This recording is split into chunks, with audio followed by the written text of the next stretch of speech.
For the first time in 18 days, the Zags are back at the kennel in their lone matchup against the San Diego Toreros this season, one of the worst Division I teams in the entire country.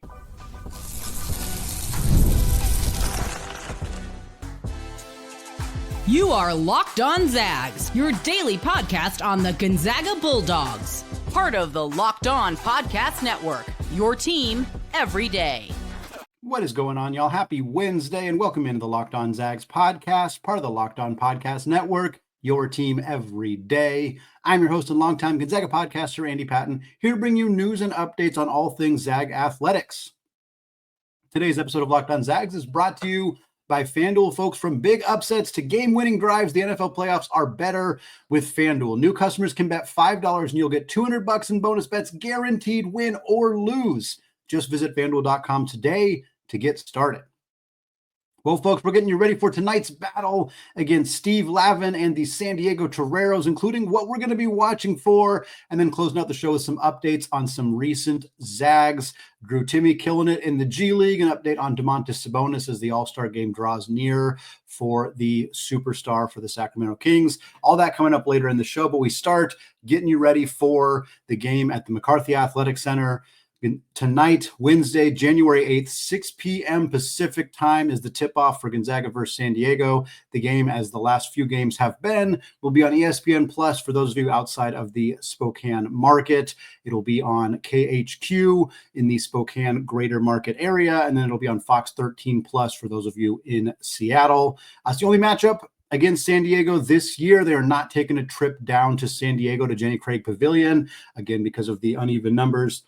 In the WCC, the Zags are not playing everybody twice. Nobody's playing everybody twice, and it's based on how these standings went the previous year, so Gonzaga does not have to go play a road game against a not very good San Diego team, so that is a nice bonus for the Zags for how they did last year. The Zags have pretty much dominated San Diego for a very, very long time, 81-22 all time in the series against San Diego. They've won 18 straight. They've won 29 of the last 30. They've won 51 of the last 54. And since Mark Few took over as Gonzaga's head coach, they have gone 52-4 against the Toreros historically. Last year, Gonzaga dominated the Toreros. Braden Huff had a career-high 26 points coming off the bench. Ben Gregg recently entered the starting lineup. I believe this was his first career start against San Diego last year at 15 points, 11 rebounds. It was kind of that catalyst to really get the second half of the season going for Gonzaga after that loss to Santa Clara. They had made that starting lineup change with Greg replacing Dusty Stromer. It was a really perfect opportunity for a get-right game for the Zags. And that while they don't need that right now exactly, because they already had the dominant win over Portland, they already had the even more dominant win over a better LMU team, certainly we would like to see Gonzaga string together multiple good games in a row and carry some momentum into the big matchup this Saturday against the Cougars of Washington State. So there's still a lot that we can see from this game, see from this team, hopefully see some of the positives that we've seen in the last couple of games continue into this matchup against the Toreros. We're going to talk about some of that in the second segment, but first we're just going to talk a little bit more about this San Diego club. Toreros not having a good year, 4-12 overall on the season. They're 1-2 to start conference play. Their one win in the WCC is over Pacific. They did nearly upset Santa Clara. It was 81-80 in that game, so it was good for them to nearly pull off what would have been a very, very surprising victory for Steve Lavin's club. But their only wins outside of Pacific, they beat Boston University, they beat Idaho, and then their other win is a non-D1 opponent, so only 3 Division I wins this year. And in fact, 6 of their 12 losses are against teams that are outside of the top 200 at KenPom. That includes Ryder, who's 318th, Long Beach State, who's 300th. It also includes Portland State and Fresno State, who are 255th and 254th currently at KenPom, as well as Idaho State and Southern Utah, who are both 227th and 207th. So this team has lost to some bad teams. They haven't beat anybody particularly good. It's been a rough year. Like we said, KenPom currently has them 285th, which again, for the WCC, that's real bad. Portland was just outside the top 300, so they were a little bit worse. And I believe they're still in that conversation, still outside the top 300 after losses to, of course, to Gonzaga as well as to St. Mary's. But San Diego's not that far behind them. We've talked about the bottom of the WCC really being dragged down by a few of these teams. And these two are the biggest culprits right now. Pepperdine hasn't been great, but they're not nearly this bad from a metrics perspective. Pacific, not great either, but they're kind of moving in the right direction under Coach Dave Smart. But really, San Diego and Portland are the two teams that are really hurting the overall depth in this league just by being so bad and really not offering anything to help the teams at the top of this conference when they play each other. Most of San Diego's issues are on the offensive side of the ball. They are 345th in adjusted offensive efficiency at KenPom, one of the 20 worst teams at the Division I level. They're much better defensively, 158th in that area. Tempo-wise, they do play at a pretty quick pace, 43rd. The Zags projected at KenPom, as I'm recording this, we don't have a FanDuel line, but KenPom projects a 92-61 score, which is fairly similar to the score with which Gonzaga beat LMU, a far better team, on Saturday. If they play exactly like that, there's a chance this is closer to a 40-45 point win for Mark Few's team. Again, when the FanDuel lines do come out, I would expect them to be in that realm as well. 32-33 point margin of victory for that spread is my guess. This San Diego team, again, offense is one of the worst in the country, and the numbers really back that up. They are shooting as a team 26.7% from three. That is 362nd in the country. They're one of the two worst teams in the entire country in terms of 3-point percentage, 26.7% as a team at this point in the season, 16 games through, and they're barely over 25% from three. They take 22 threes per game, which is 229th in the country. They make just under 6 per game. So on an average game, they shoot 6 of 22 from three. Their 6 makes per game, or 5.9 makes per game, is 339th. If you're thinking, well, they must be much better on 2-pointers, not really. They're just under 49% on 2-point attempts. That's 301st. Just not a team that puts the ball in the net very effectively for Coach Lavin. Not only that, they also turn the ball over way too much, 19.9% turnover rate, according to KenPom. That is 308th in the country. Just from a raw data perspective, they average 14.5 turnovers per game, which is the 31st most. So by every metric and by the eye test, if you've watched any of them this year, this team coughs the basketball up. When they do get shots up, they don't make them. It is not a pretty team to watch, not a good team to watch, and not a team that should present much of an issue for Mark Few and the Zags. They're also among the youngest teams in college basketball, and that's fairly simple. Steve Lavin doesn't use the transfer portal. Whether that is an issue of not being able to acquire talent due to NIL issues, which I think is probably part of it, he's still just not using it at all.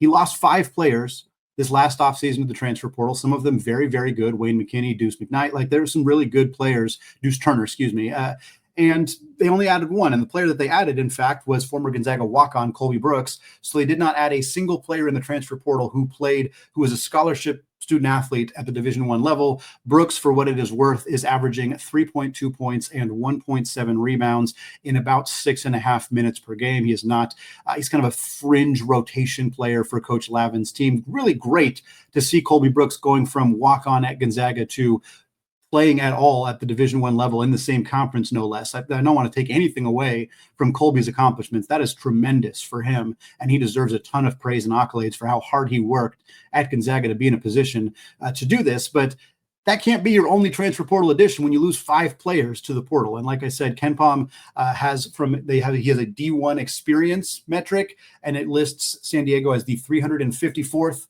most experienced team according to D1. So again, one of the 10 least experienced teams in college basketball, and that is bearing itself out with how they are performing this year. The model for Steve Lavin of continuing to go after freshmen and junior college players is just not working, because when you do hit on somebody, when you do land a Kevin Patton, who was a superstar freshman for the Toreros last year, highly outperformed the expectations, he's gone after 1 year, transfers to USC. That's going to continue to happen for Coach Lavin. And again, some of this is outside of his control. The school doesn't have money. The donors are not donating. I'm sure that their NIL is an issue for them. But at the end of the day, this is an older coach who doesn't seem to be adjusting to the more modern era. And it is clear that it is significantly impacting this program. And if things don't change, he may not be the guy much longer. A couple names to keep an eye on for this San Diego team: junior college guard KJ Bradley Jr., 15.5 points, 3.8 assists, 3 boards, and 2 steals per game. 6'1" guard, very, very good player at the junior college level, should be the leading scorer for this team. He's 15.5 points is 5 more points than anybody else on this team is averaging. So he's going to have the ball a lot. He's going to get a lot of shot attempts. A couple of bigs to keep an eye on: senior Steven Jamerson, 9.7 boards.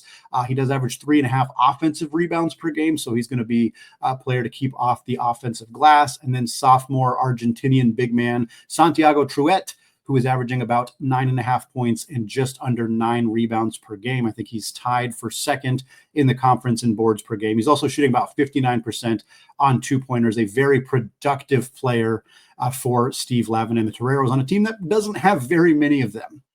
Well, Gonzaga should roll to an easy victory, as we have been saying, against this San Diego team, but that does not mean there are not things we can watch for, things we can anticipate, things we can hope to see from Mark Few's team in this game Wednesday night. We're going to talk about those coming up here in just a second.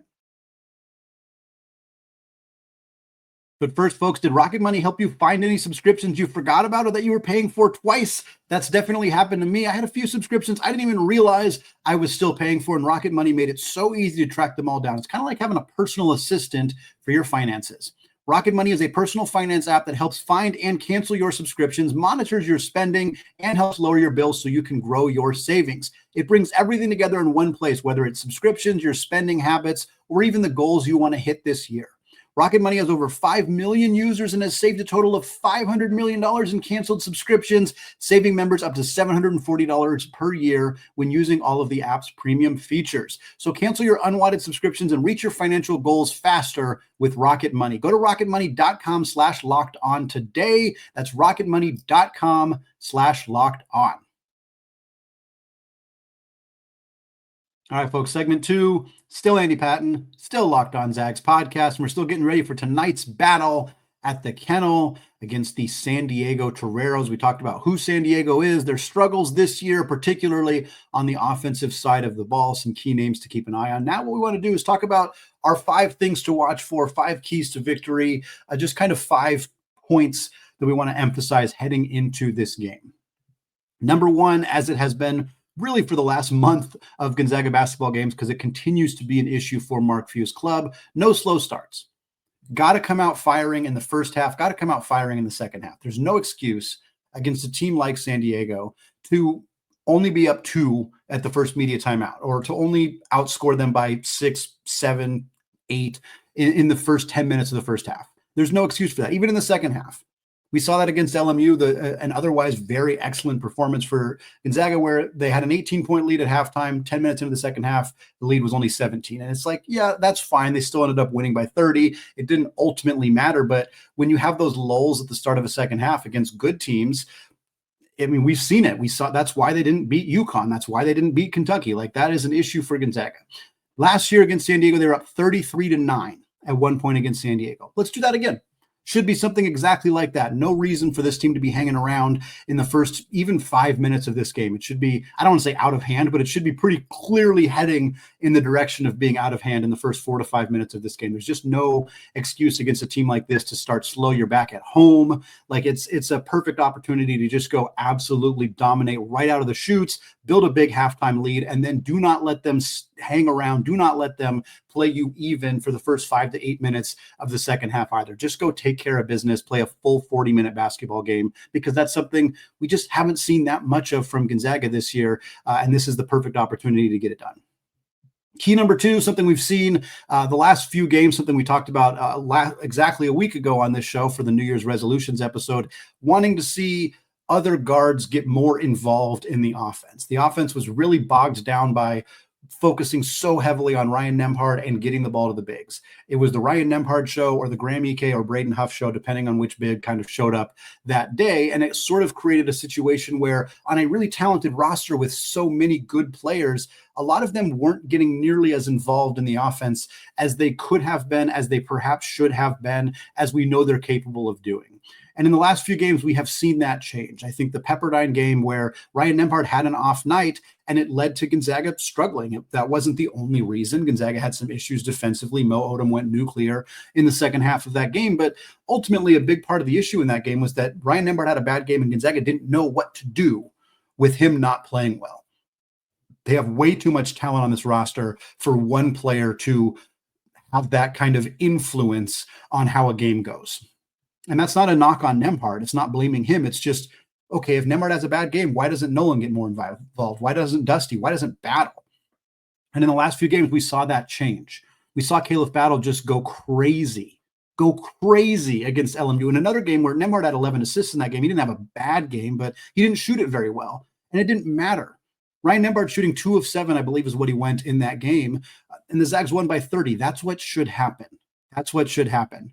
And that's what we saw that because, not just because of Graham Ike being a dominant force, but because Caleb Battle, there's nobody in this conference who can guard Caleb Battle, especially if he's coming off the screen going to his right. Nobody. There's not a lot of people in the country who can, frankly. Certainly not in the WCC. So let Caleb cook. Let him do that. Let him go to his right. Yeah, sure, he's probably not a facilitator. He's not going to drive to his right and be looking to pass. He's going to look to score, but he's pretty darn good at it. So let him keep doing that.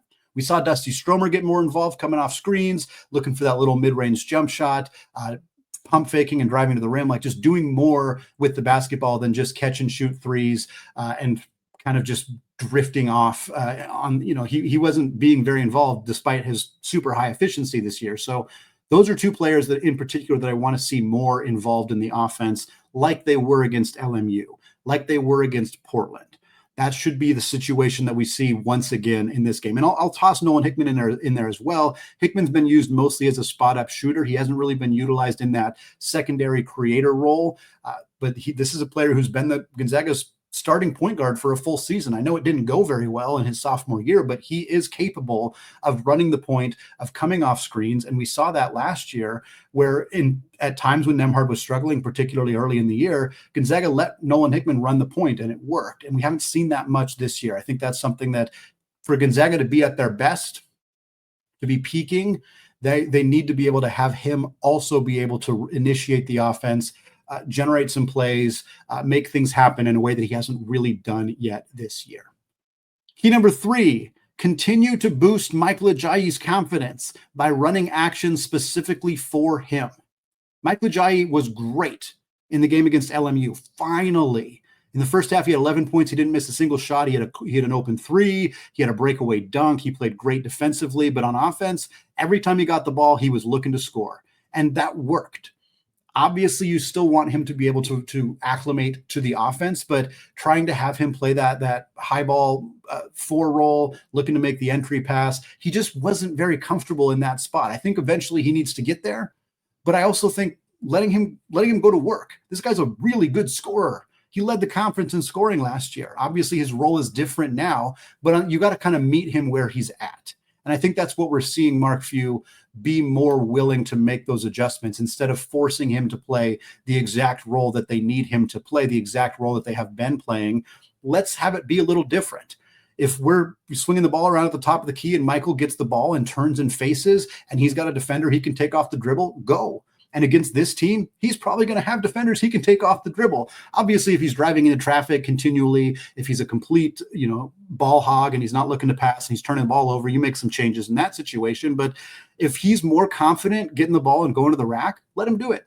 I think this is another opportunity for him to continue to feel more comfortable in Gonzaga's system, to put together another good game, to get his mojo back, to get his confidence back, and put him in a position where he can be really impactful, particularly in this upcoming game against Washington State, where the Zags season, with that game and a few after that, they're starting to play in their tougher part of the conference slate. So you want to have Ajayi firing on all cylinders, and this is another game where you can get him more prepared to do so. Key number 4, another elite defensive performance. And again, they're playing one of the worst offensive teams they're going to face all season long.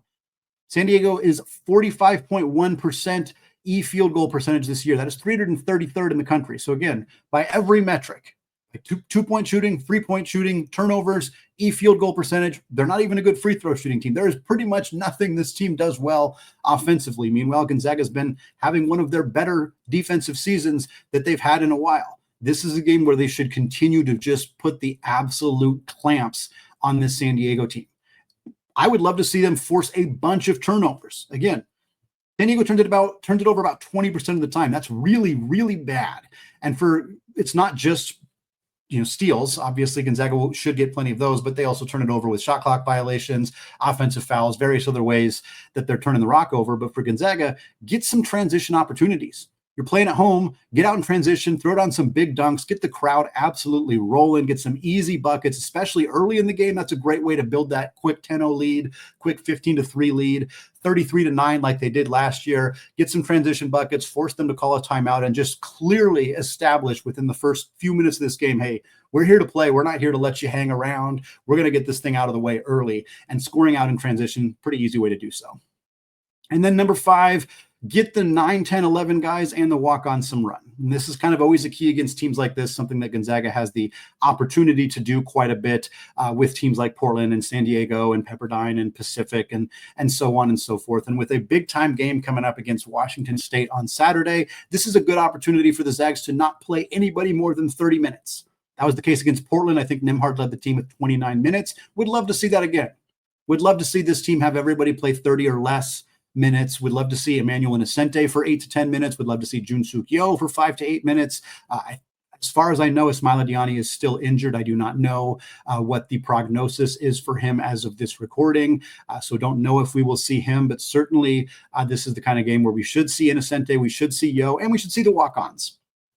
It's a home game, true home game at the Kennel. Joe Few should be in the mix. Outside of that, we should also see Q, Joaquin Reyes Moore, as well as Noah Haland, who have both played at times this year, who are both, again, the walk-ons typically don't travel with the team, so you won't see them in road games, but you should see them at home. So hopefully this is a game.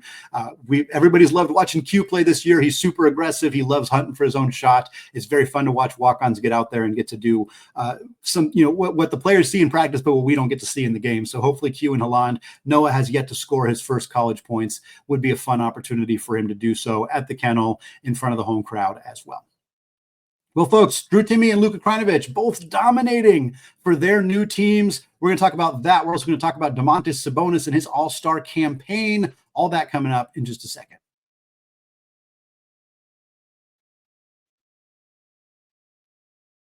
All right, folks, segment 3, still Andy Patton, still Locked On Zags podcast. And we are closing out the show with a little bit of a pro Zags update. Haven't done this in a while, but with the women's team not playing again until Saturday, it was a good opportunity to take a look at how some of our former Zags are playing. We're only talking about one NBA player. I want to talk about a couple other guys, including Drew Timme. Drew Timme recently traded he's playing in the G League. He was playing for the Stockton Kings, which is the G League affiliate of the Sacramento Kings. But he was traded to the Long Island Nets, moving from Stockton all the way out to Long Island. Long trip across the country to get to his new team. He was actually traded for former UCLA guard Amari Bailey.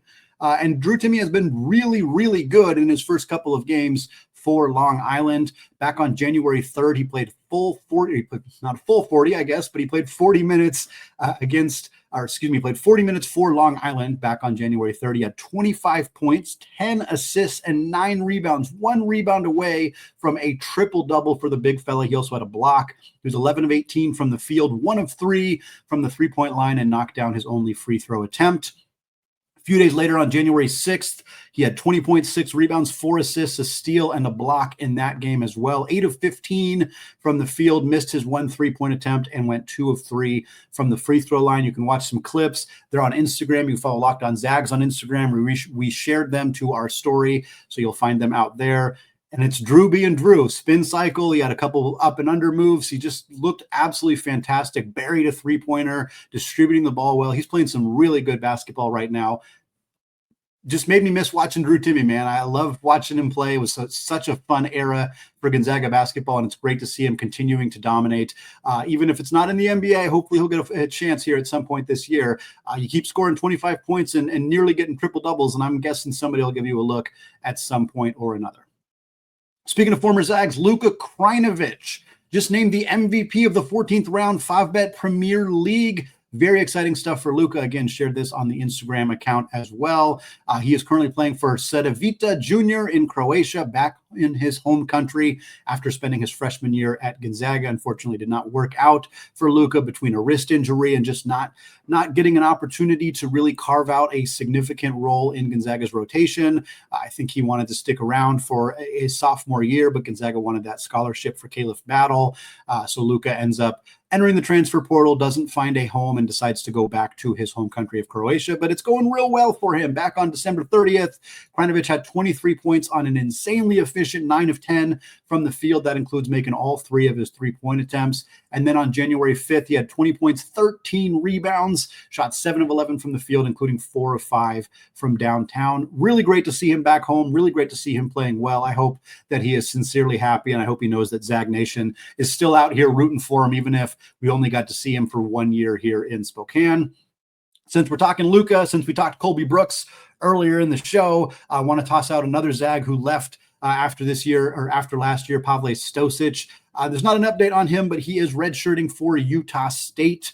This is where he transferred this offseason. Utah State, one of the best teams in college basketball, has been in and out of the top 25, only has 1 loss on the season. A tremendous season for Jared Calhoun, the new coach for that team. Utah State, future Pac-12 opponent as well for Gonzaga. Stosic not playing for them yet, but for a player who didn't join Gonzaga till September, who I think only played like 14 minutes as a freshman last year for the Zags, to see him get to transfer to a team that is now in that top 25 conversation, likely going to make the NCAA tournament. That is a really, really nice story for Stosic. Again, not playing for them, but still, what a fantastic team for him to be a part of. I'm looking forward to seeing how his career continues to progress.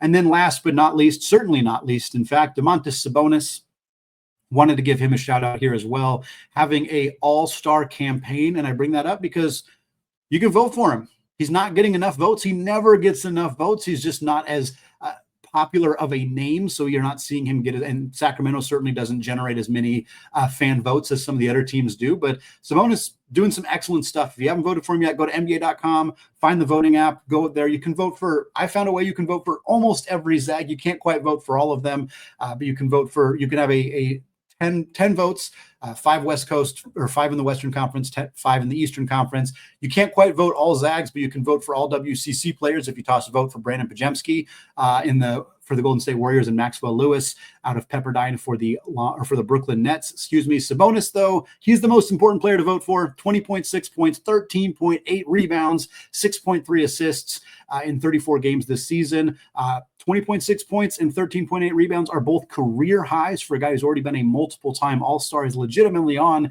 a potential Hall of Fame track. He's having a career season. He's shooting 62% on twos, 44.5% from 3, just under 78% from the free throw line. In his most recent game on January 6th, Sabonis, 21 points, 18 rebounds, 11 assists, and 3 blocks. Another triple-double for Domas. Continues to be one of the most prolific players, particularly on the offensive end, in the entire country. Earlier this year, he had an immaculate triple-double, which is where you record a triple-double without missing a single shot, either a field goal or a free throw, and while not turning the basketball over.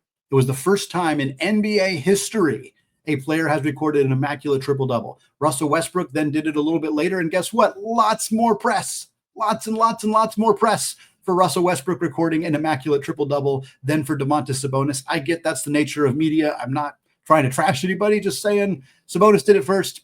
Sabonis not getting as much love from the NBA media and from fans who are voting for the All-Star game as he probably should, but we can do something about that. Again, NBA.com, vote.nba.com, I believe is the direct link. Go there, toss Domantas Sabonis on that ballot, make sure he gets into the All-Star game because he is more than deserving. It's going to wrap it up for me today here on the Locked On Zags podcast. Folks, thank you so much for making the show your first listen or your first watch of the day. Of course, be back on Thursday recapping this game, and then we'll have a show on Friday getting you ready for that big matchup coming our way against the Cougars of Washington State. That should be an absolute blast of a game. Looking forward to that one as well. Thanks again, folks. Have a great rest of your day. And as always, go Zags.